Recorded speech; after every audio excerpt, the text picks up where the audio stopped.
আসসালামু আলাইকুম ম্যাম, শুভ সকাল। শুভ সকাল মানে? সে গুড মর্নিং। ম্যাম, আমি ইন্টারভিউ দিতে এসেছি, আজকে আমার অ্যাপয়েন্টমেন্ট ছিল। ইন্টারভিউ যেহেতু দিতে এসেছো, ইংলিশে কথা বলো, বাংলায় না। আসলে ম্যাম, আমি ইংরেজিতে কথা বলতে পারি না, তাই আপনার সাথে বাংলাতেই কথা বলছি। আচ্ছা, ওই যে দরজাটা দেখেছো? জি। এক্ষুনি সুন্দর মতো এখান থেকে বের হয়ে যাও। ইন্টারভিউ দিতে এসেছো অথচ ইংলিশ জানে না।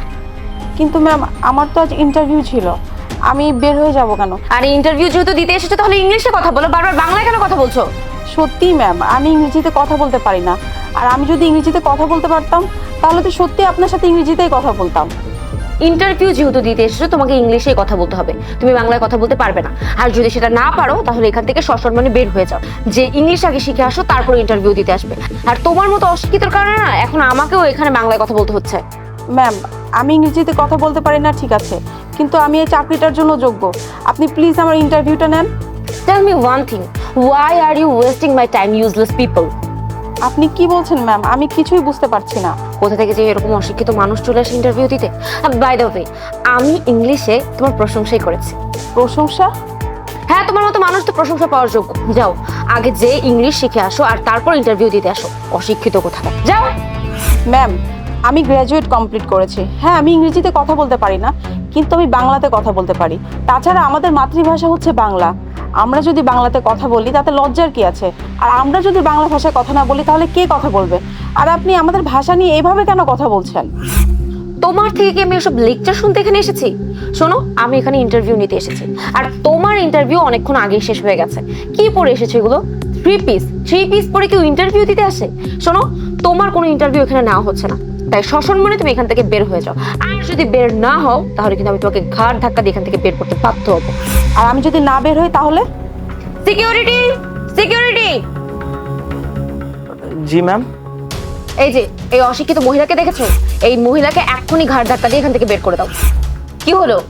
মুখের দিকে তাকিয়ে কি দেখছো? আমি যেটা অর্ডার করেছি এক্ষুনি পালন করো। ওকে এক্ষুনি এখান থেকে বের করে দাও। সরি ম্যাম, আমি ওনাকে এখান থেকে বের করতে পারবো না। মানে হোয়াট দ্য হেল? কি বলছো তুমি এসব? তোমাকে এখানে বেতন দিয়ে আমি চাকরিতে রেখেছি, তাই আমি যেটা বলেছি তুমি সেটা করতে বাধ্য। এক্ষুনি এই মহিলাকে এখান থেকে ঘাড় ধাক্কা দিয়ে বের করে দাও, যাও। আমি করতে পারবো না বলছি তো ম্যাম। মানে তুই কি পাগল হয়ে গেছো? পাগল হয়েছে কিনা সেটা তুমি কিছুক্ষণের মধ্যে বুঝতে পারবে। মানে কি? মানে উনি এই কোম্পানির মালিক। কি মালিক? মানে কি? এই অশিক্ষিত মহিলা কিভাবে এই কোম্পানির মালিক হয়? আমি যতটুকু শুনেছি যে আমাদের কোম্পানির ওনার যথেষ্ট সম্মানীয় একজন ব্যক্তি, যে কিনা বাইরের দেশ থেকে পড়াশোনা করে এসেছে, আর তার ফ্যাশন সেন্সও অনেক ভালো। এই থ্রি পিস পরা মহিলা কিভাবে এই কোম্পানির ওনার হয়? কি বলছিস সব? তুমি কি ভেবেছো আমি বিদেশ থেকে পড়াশোনা করে এসেছি দেখে আমি এই দেশের কালচার ভুলে গেছি? আমি এদেশের কালচার কিছুই ভুলিনি। এদেশের কালচার, এদেশের পোশাক, এদেশের সংস্কৃতি, এদেশের ইতিহাস সব কিছুই আমার মনে আছে, আমি কিছুই ভুলিনি। তোমরা তো ওয়েস্টার্ন কান্ট্রিকে খুব পছন্দ করো, ওয়েস্টার্ন ড্রেসও অনেক পছন্দ করো।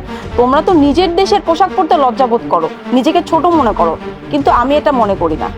তাছাড়া তুমি এই অফিসে মাত্র 10 দিন হলো জয়েন করেছো, এরই মধ্যে তুমি বাংলা, ইংরেজি এসবের পার্থক্য করা শুরু করেছো। শোনো, ইন্টারভিউটা আমার ছিল না, ইন্টারভিউটা ছিল তোমার, আর তুমি এই ইন্টারভিউতে ফেল করেছো। সরি ম্যাম, আমার ভুল হয়ে গেছে, আপনি আমাকে দয়া করে মাফ করে দেন।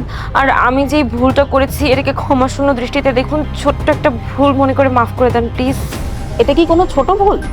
আমি তো আজ নিজের চোখে দেখলাম যে যারা ইংরেজি বলতে পারে না তাদের সাথে তুমি কেমন আচরণ করো। তুমি আমাদের দেশের ভাষাকে ছোট করেছো, আর এর জন্য তোমাকে শাস্তি পেতেই হবে। আর তোমাদের মতো ছোট লোকদের আর যারা নিজেদের ভাষাকে ছোট করে তাদের আমাদের অফিসে কোনো প্রয়োজন নেই। সিকিউরিটি, জি ম্যাম। তুমি ওনাকে রাস্তাটা দেখিয়ে দাও। যারা নিজেদের দেশের ভাষাকে ছোট করে, অপমান করে, তাদের আমাদের কোম্পানিতে কোনো প্রয়োজন নেই। চলুন ম্যাডাম।